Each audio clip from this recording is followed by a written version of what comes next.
नमस्कार साथियों। नारी वंदन महिला आरक्षण अधिनियम 2023 19 सितंबर 2023 को शायद ये पेश किया गया था और इसको लागू करने की बात की जा रही है 16 अप्रैल 2026। 2023 में जब ये पेश हो गया तो इसको लागू नहीं किया गया, क्योंकि ये कहा गया, इसका ये आधार रखा गया कि पहले जनगणना की जाएगी और परिसीमन किया जाएगा, उसके बाद इसको लागू किया जाएगा। लेकिन अचानक 16 अप्रैल 2026 को इसको लागू करने की बात कही जाती है। ना जनगणना ना परिसीमन, फिर ऐसा क्या होता है? जब मेरे ख्याल से जब पहला आरक्षण, महिला आरक्षण 1992 में 73वें और 74वें संविधान संशोधन में स्थानीय स्तर पर महिलाओं को दिया गया, उस समय उसमें दो बातें रखी गई थी। अनुच्छेद 243D के अनुसार के महिलाओं को 33% आरक्षण दिया जाएगा और अनुच्छेद 243T के अनुसार सिर्फ सीटों पे नहीं बल्कि पदों में भी आरक्षण दिया जाएगा। और इन आरक्षण को रखने के ना तो किसी की सुविधा को देखा गया था और ना ही मेरे ख्याल से किसी पार्टी या किसी व्यक्ति विशेष के स्वार्थ को देखा गया था। इसमें था संवैधानिक स्तर पर, जो कि हमारे संविधान में दिया गया है 14वां और 15वां संविधान में अनुच्छेद, जिसके अनुसार की समानता का अधिकार दिया जाता है। उसमें महिलाओं को समानता का अधिकार देने के लिए स्थानीय स्तर पर ये संशोधन किए गए थे और एक सामाजिकता के आधार पर, जिसमें ना किसी के साथ भेदभाव किया जाए और आरक्षण बराबर दिया जाए।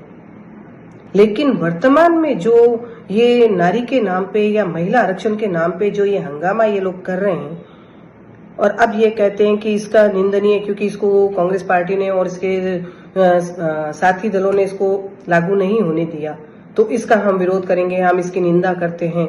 और मेरी बहनें बोल रही हैं कि हम घर घर जाकर महिलाओं को जागरूक करेंगे।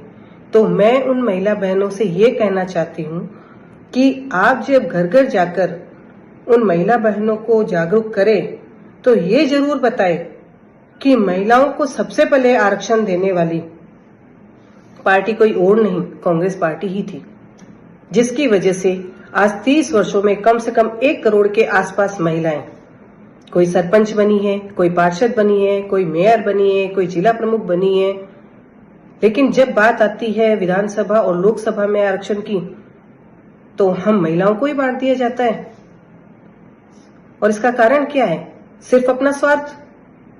पश्चिम बंगाल में आज चुनाव है और वहां पर वो एक महिला इन सब पर भारी है। मुझे गर्व होता है उस महिला शक्ति पे, जिसकी वजह से आज इनको आनंद फानन में ये वापस लागू करने के लिए जगना पड़ा। लेकिन इन्होंने क्या किया? महिलाओं को बांटने का काम।